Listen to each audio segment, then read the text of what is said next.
শ্রীমদ্ ভগবদ গীতার যে 18 অধ্যায় আছে 18 অধ্যায়ের সারসংক্ষেপগুলো শিখবো। ঠিক আছে, আপনারা সবাই মনোযোগ দিয়ে শুনেন। তো আমাদের প্রথম অধ্যায়ের নাম হচ্ছে অর্জুন বিষাদ যোগ। কি নাম? এখন আমি বলতেছি, সবাই শোনেন। প্রথম অধ্যায়ে কি নিয়ে আলোচনা করা হয়েছে সেটা শুনি। কুরুক্ষেত্রের যুদ্ধক্ষেত্রে কুরু সৈন্য ও পাণ্ডব সৈন্যের মুখোমুখি দাঁড়িয়ে যুদ্ধ শুরু করে। এমন সময় পাণ্ডব পক্ষের যুদ্ধ করিতে আসলেন মধ্য পাণ্ডব অর্জুন। শ্রীকৃষ্ণ অর্জুনের সারথি। অর্জুন বললেন, হে কৃষ্ণ, উভয় পক্ষের সৈন্যদলের মধ্যস্থলে আমার রথ স্থাপন করো। কে কে আমার বিরুদ্ধে যুদ্ধ করতে আসিয়াছেন তাহা আমি একবার দেখিব।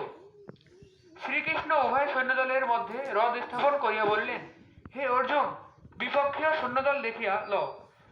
অর্জুন চাহিয়া দেখিলেন, বিপক্ষীয় সৈন্যদলে আছেন আচার্য দ্রোণ, পিতামহ ভীষ্ম, কর্ণ, অশ্বত্থামা প্রমুখ বীরযোদ্ধা এবং আত্মীয় স্বজনগণ সকলেই অর্জুনের বিপক্ষে যুদ্ধ করিতে বলিলেন। হে যুদ্ধ করিতে প্রস্তুত দেখিয়া অর্জুন ভাবান্তর হইল।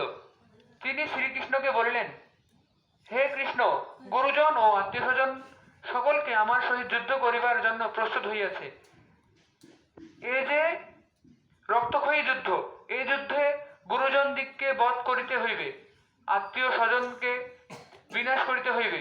স্বজনগণকে বধ করিলে বংশনাশ হইবে, বংশনাশ হইলে কুলনারীগণ ভ্রষ্ট হইবে, তাহাতে কুলধর্ম নষ্ট হইবে, বর্ণসংকর জন্মিবে, বর্ণসংকর নরকভোগের কারণ হইবে, জলপিণ্ডের অভাবে পিতৃপুরুষগণ নরকে যাইবে। দ্বিতীয়ত, রাজ্যলাভ ও সুখলাভের আশাই তো এই যুদ্ধ। যাহাদের জীবন পাতে যুদ্ধ জয় হইবে তাহারা যে আমারই আপনজন। আপনজনদের রক্তপাত করিয়া যে জয় ও রাজ্যলাভ হইবে তাহাতে কি সত্যিকারের সুখ হইবে? ইহাতে ঘোর পাপ হবে এবং অশেষ ক্ষতি হবে। হায়, লোভের বশবর্তী হইয়া আমি কি পাপ কাজেই না করিতে উদ্যত হইয়াছিলাম। এই পাপের পরিণাম কতই না ভয়াবহ হইবে। ভাবিতে ভাবিতে আমার মুখ শুকাইয়া গিয়াছে, শরীর কাঁপিতেছে, হাত হইতে ধনুর্বাণ খসিয়া পড়িতেছে। আমি আর স্থির থাকতে পারিতেছি না। কৃষ্ণ, আমি যুদ্ধ করিব না।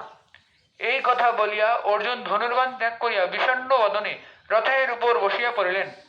অর্জুনের এই দুঃখ গীতার বিষাদযোগ।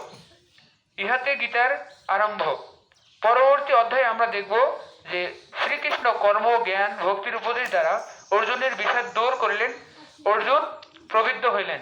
প্রবৃদ্ধ হইয়া তিনি সহি কর্তব্য স্থাপনের জন্য, সম্পাদনের জন্য কৃত সংকল্প হইলেন।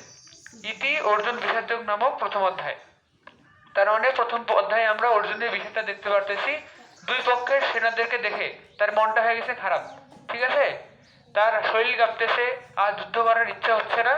তখন সে শ্রীকৃষ্ণকে বলে যে মাঝখানে ওটা নিয়ে যাও, আমি আর যুদ্ধ করব না। ঠিক আছে, তারপরে শ্রীকৃষ্ণ তাকে যুদ্ধ করার জন্য অনুপ্রেরণা দেয়, আরো যে কথাগুলো বলে যে তোমার কর্তব্য তোমার পালন করা উচিত। সেই নিয়ে বাকি যে 17টা অধ্যায় আছে এগুলোতে আলোচনা আছে। এখন আমরা দ্বিতীয় অধ্যায় থেকে শুরু করে অন্যান্য অধ্যায়গুলো সম্পর্কে জানবো। ঠিক আছে, এখন দ্বিতীয় অধ্যায়। তো আমাদের দ্বিতীয় অধ্যায়ের নাম হচ্ছে কি বলতো? সংখ্যাযোগ।